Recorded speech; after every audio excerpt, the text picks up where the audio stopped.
Hello everyone. I'm very happy that you've returned to my channel. After the vague signs, after encounters that once seemed completely ordinary, everything is no longer just a coincidence. Every small detail, every fleeting glance, every unexplained appearance is quietly connecting, leading to something that perhaps none of them could have anticipated. A truth, drawing closer than ever. Not loudly, not in a rush, but step by step, clearer, sharper, and impossible to avoid. Mr Trung, the man who always appears at just the right distance, not too close, as if afraid that one more step forward would disturb everything, yet not too far either, because some things, even if you want to walk away, can never truly be let go. His presence always carries a feeling, hard to define, not unfamiliar, but never quite familiar either, like an invisible connection that has always existed, even if it has never been acknowledged. He already knows that Hai is his son, not a guess, not a vague intuition, but a truth that has been confirmed. But what makes him hesitate is not the discovery, not the joy of knowing the truth, but whether he should face it or not. A question that seems simple, yet carries a weight too heavy to answer easily. So many years have passed, not just silent days slipping by, but an entire lifetime filled with countless changes. The distance is not only time, not only years apart, but everything that can never be restored. Moments that were missed, times he should have been there, moments he could have protected, words that should have been spoken. All of it has passed, gone forever, irreplaceable, and impossible to fully make up for. That is why he chooses to watch from afar, not to appear openly, not to interfere with Hai's life, not to disrupt what has become stable, just standing somewhere, far enough not to be noticed, yet close enough to see, watching Hai from a distance, watching every step he takes, every small action, every way he faces life, watching how he works, his seriousness, his responsibility, and the pressures he silently carries. All of it reflected in his eyes, quietly, no comments, no interference, only observation, filled with contemplation, watching how he cares for Tiểu San, without needing too many words, yet enough to feel his sincerity, a kind of care, not loud, not showy, but steady, and always present. He realizes, in those small gestures, there is a whole heart, and especially, the way he loves Ivy, not out of obligation, not just responsibility, but genuine emotion, a bond, natural, without effort, the way he cares, the way he is patient, the way he protects, all of it makes anyone watching deeply moved. Every time his gaze softens, not out of simple sadness, not just regret, but because, in those very moments, he realizes clearly what he has lost, not just time, but the entire journey of his son growing up, not just years, but irreplaceable moments.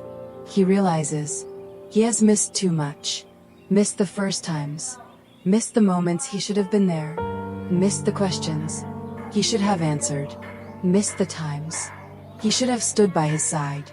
And now, when everything has passed, when everything has taken shape, when Hai already has his own life, he stands here, only able to watch, only able to follow from afar, only able to remain silent, and wonder if his presence now would bring anything at all.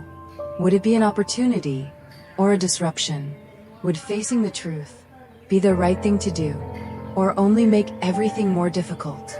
And in that silence, in those moments of watching from afar, in those unseen glances, something is slowly forming, a decision, not yet spoken, but one that cannot be avoided.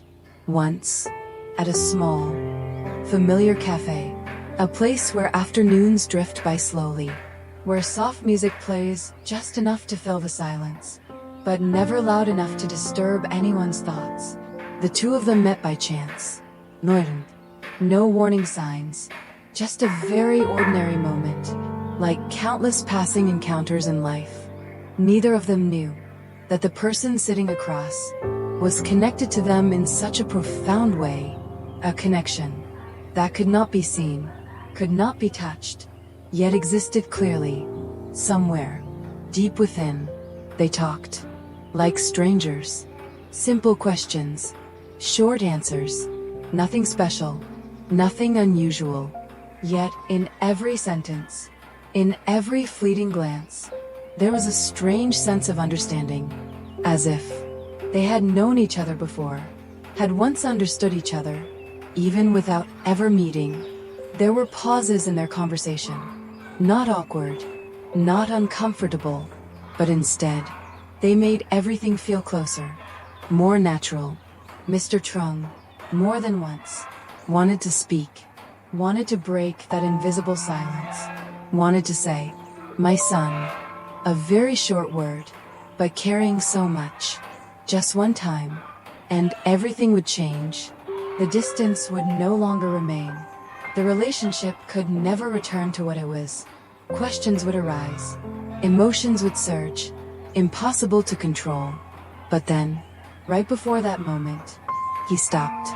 Not because he lacked courage. Not because he didn't want to. But because he was afraid. Of fear. Not from the outside, but from within. Afraid that the truth would break everything. Break the peace Hai currently has. Break the life he has built for himself. Break the relationships that are stable. And perhaps, even trust. Afraid that, after knowing the truth, Hai might not accept it. Afraid that, that very moment, would not bring connection, but create an even greater distance. And so, he chose silence, holding everything, right in his throat. Not saying it, not revealing it. After that meeting, everything seemed to end. But in truth, it was only the beginning. He could no longer wait, could no longer stand from afar, could no longer guess, could no longer live with unanswered questions. He decided to do something he himself knew would change everything.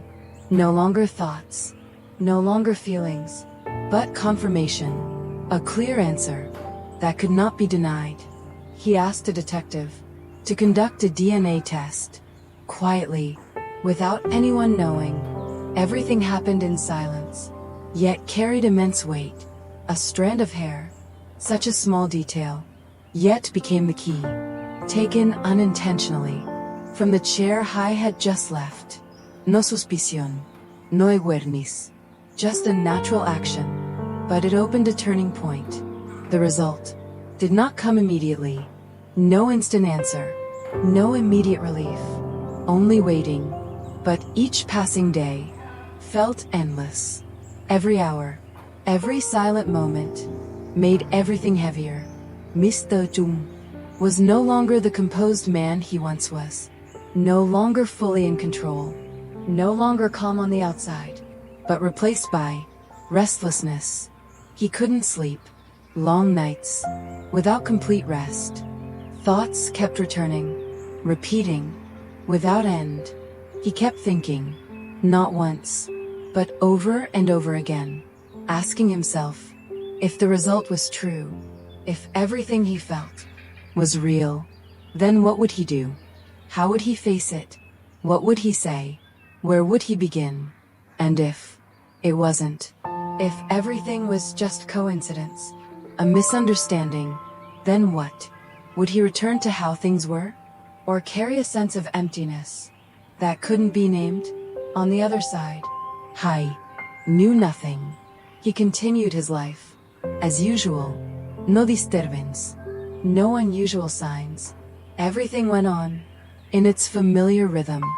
He worked, focused, responsible, as he always was, taking care of Tieu, San and Ivy, lacking nothing. Meals, Small conversations, simple moments, all continued, as if nothing had changed. But deep inside, somewhere hard to notice, he also began to feel that something was approaching. Not clear, not specific, just a feeling, a very slight unease, but enough to make him think. Until one day, Detective Nam appeared, without notice. No phone call, no appointment. His arrival, sudden, but not without reason. No small talk, no long explanation. Just simply, carrying an envelope that looked ordinary, yet instantly changed the atmosphere around them. From that very moment, everything felt different. No more ease, no more normalcy, but tension, spreading through every glance. Mr. Trung was there, saying nothing, just standing, but his eyes never left the envelope. I was there too. A very light action, yet the sound echoed in the silence. No one rushed to open it. No one spoke. No one urged. Because they all understood. This moment could not be hurried. Once opened, nothing would be the same. Inside was not just a piece of paper, not just words, not just the simple result, but the truth. A truth that could change everything. And when that truth is revealed, no one knows what will happen next. Finally, the moment that everyone had tried to avoid still arrived. No one forced it, no one demanded it, but somehow, that prolonged silence had pushed everything forward. I was the one who took it, not because he wanted to, not because he was ready, but because, if not him, no one else could do it. His hand did not tremble. There were no signs of panic, no obvious hesitation. Yet in the way he reached out, in the way he held the envelope, there was a clear slowness, as if he was trying to stretch time just a little longer before facing the unknown. His eyes no longer looked straight ahead. They paused on the very thing in his hand. He opened it, an action that seemed simple, yet carried a weight impossible to ignore. Line by line appeared, not rushed, not blurred, not hiding anything. Clear, precise, no ambiguity, no room for misunderstanding, no space for interpretation. The DNA test result appeared like a final confirmation, not a hypothesis, not a possibility, but the truth. A truth proven by numbers, by data, impossible to deny. A confirmed blood relationship. No more doubt, no more hesitation, no other choice but to accept. Mr. Trung was Hai's biological father. Just one line, yet it carried everything. Everything that had passed, everything unknown, everything never spoken. All of it collapsed into that moment. That moment had no voice. No one spoke. No questions, no explanations, no immediate reaction. Only silence. But this time, that silence was not light, not ordinary quiet, not a pause for thought, but a compression, so heavy it suffocated. The air thickened, every second stretched longer than usual. Hai stood still, no movement, no visible reaction, just standing there, looking at the paper, his eyes fixed on each line, as if trying to read it again, as if hoping something would change, but nothing did. Everything remained accurate, unchanged, undeniable. Then slowly, he lifted his head, not rushed, not abrupt, but a very slow movement, as if he needed time to step away from what he had just seen. His eyes were no longer calm, no longer certain, no longer in control, but chaotic. Not chaos on the outside, not an outburst, but confusion within. It wasn't that he didn't understand. It wasn't that he didn't recognize the meaning, but he hadn't accepted it yet, hadn't let it sink in. hadn't allowed that truth to become a part of him. Everything came too fast, too direct, with no preparation, no clear warning, for him to receive it calmly. Mr Trung said nothing, didn't step closer, didn't call out, didn't offer any explanation. He just stood there, keeping the distance, looking at Hai, his gaze unwavering. No avoidance, no concealment. In that gaze, there was so much. There was waiting, a waiting that had lasted, not just from this moment, but from long before. There was regret, unspoken, yet clearly visible, and there was fear, a very real fear. Fear that the son in front of him, after knowing the truth, would not accept it, would not forgive, would turn away, would keep the distance, or even go further. Tieu San was the first to speak, not loudly, not forcefully, but simply by being there, not to explain, not to decide for Hai, but to keep that moment from breaking apart. She understood, if this silence lasted any longer, it would no longer be a pause, but a distance. Gently, she placed her hand on Hai's shoulder, a very soft touch, almost silent, unnoticeable, yet enough for him to feel, enough to pull him out of the chaos in his thoughts, enough to remind him he was not alone. A touch that couldn't fix everything, but kept him from sinking. Hai did not leave, did not turn away, did not avoid it. He remained there, holding his position, but he did not step closer either, did not move toward Mr Trung, did not close the distance. He stood between two choices, unclear, yet very real, like standing between two lives. One side was a past he never knew, a past that had just appeared, yet carried immense weight. The other side was the present he was living, where everything was familiar, the people he was connected to, the values he had built, and in between was the truth, just revealed, impossible to undo, impossible to erase, impossible to pretend it never existed. There was only facing it, but how to face it was something no one could answer for him. But after everything that has just been revealed, after the moment when nothing can return to how it once was, a question begins to rise more clearly than ever. Is this truth a beginning, or simply another challenge? A door has just been opened, but that does not mean the path ahead will be easier, because sometimes the truth does not bring relief, but instead opens the door to even more complications. Will Hai accept it, or reject it? A choice, far from simple, not just a matter of saying yes or no, but whether he is truly ready to change everything he has ever believed. To accept is not only to acknowledge a blood relationship, but also to accept a part of the past he has never known, a past that does not exist in his memory, yet still shapes his present. And if he refuses, will that protect the life he is now? Or is it simply a way to avoid facing overwhelming emotions?